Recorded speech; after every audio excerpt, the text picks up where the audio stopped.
একজন দেশপ্রেম মানুষ কিন্তু কখনো দুর্নীতিবাজ হতে পারে না। আমাদের কাছে দেশপ্রেমটা বড় জিনিস। যদি আমাদের মাঝে দেশপ্রেম না থাকে তাহলে আমরা কোনো কিছুই আমাদের দ্বারা সম্ভব হবে না। একজন দেশপ্রেম মানুষ কিন্তু কখনো দুর্নীতিবাজ হতে পারে না। এটার মূল লক্ষ্য হলো দেশপ্রেম। যে দেশপ্রেম সে রাষ্ট্রপতি জিয়াউর রহমান আমাদের শিখিয়েছে কিভাবে দেশকে ভালোবাসতে হয়।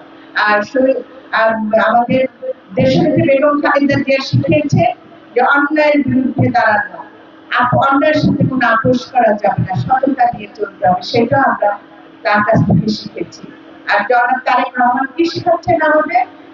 সামাজিক মানবিক দেশ করার জন্য, কাজ করার জন্য, জনবান্ধব সরকার গঠনের কাজ করার জন্য।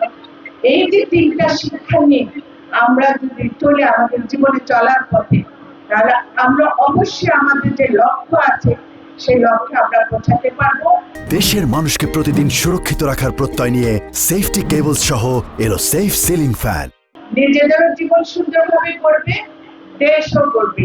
কারণ দেশ যদি ভালো মতো না চলে কিন্তু আমার জীবন কিন্তু আমি করতে পারবো না। সেই ক্ষেত্রে আমাদের দেশকে লক্ষ্য রেখে আমাদের দেশকে নিয়ে চলতে হবে। এবং আমাদের মাননীয় প্রধানমন্ত্রী জনাব তারেক রহমান এই শিক্ষার্থীদের যাতে কর্মসংস্থানের ব্যবস্থা হয় সেদিকেও কিন্তু কাজ করে যাচ্ছেন।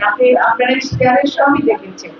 সেই জন্য আমাদের নবীন শিক্ষার্থী এবং যারা আছে প্রাক্তন শিক্ষার্থী সবাইকে অনুরোধ করব প্রতিষ্ঠানের দিকে লক্ষ্য রেখে, প্রতিষ্ঠানের সুন্দর পরিবেশ রেখে যেন আমরা কাজ করে যাই। তাহলে আমরা মেধা তৈরি করতে পারবো, যে মেধা আগামীতে এই মানুষদের জন্য কাজে লাগাতে পারবো।